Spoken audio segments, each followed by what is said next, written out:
I'm Joanna Simpson here at Quant Minds International. Joining me now is Andrea Macrina, Professor of Mathematics at UCL University College London. Thank you very much for joining me today. Pleasure to be here. And regarding your research, what quantitative challenges does the financial industry face when working towards net zero? So the challenges, I think, are multiple. And net zero, of course, is a target that has been enshrined in many laws in many countries. And the financial industry, of course, has a big role to play in there. And the challenges are multiple. They can be just creating the knowledge and understanding what their shareholders' priorities might be. But then it comes also down to how to model the quantities that are necessary in a financial environment, in a financial business, to actually reach whatever targets the financial industry has decided that are compatible with the net zero targets, say by 2050. So it's a complex environment, but that's of course also where the excitement arises. And research I've had the pleasure to work on together with the industry and two practitioners has been quite exciting. And it shows that research needs to start to even understand what the challenges are, even before being able to find at least initial solutions. And how has risk management evolved with climate change in mind? And what are the challenges in adapting to this additional consideration? I think risk management is evolving. Of course, it's a field, and the challenge there, or the evolution, is to take on board climate risk.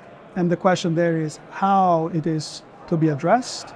What are the risk management tools that are readily available to incorporate climate risk, and which ones need to be updated and perhaps even invented. But certainly what is of paramount importance is that risk management remains sound in the face of climate risk and climate change. And the challenges there are, of course, that the time horizons might be a challenge per se. So there are risk management tools that are very refined, very powerful over a horizon of perhaps 2 years, maybe months and weeks. But of course, climate change and climate risk is a risk that may reflect and may take place and manifest itself a decade from now. And that is, of course, a challenge that risk management has recognized and needs to respond to. And are climate risk models mature enough for quantitative financial decision making?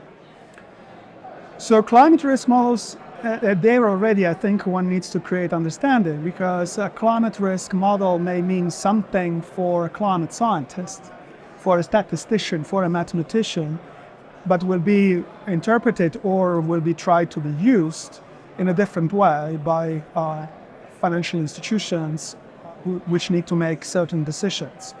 So I think there is lots of work to be done there in terms of understanding what climate risk models are fit for whatever designated purpose.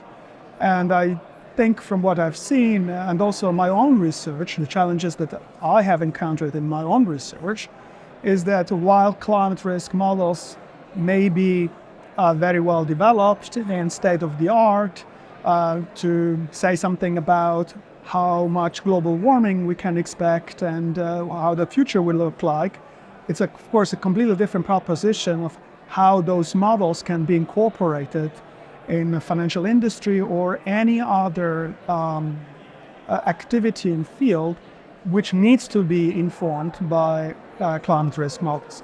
So the question whether the job is done, I think I'm comfortable enough to say it's not.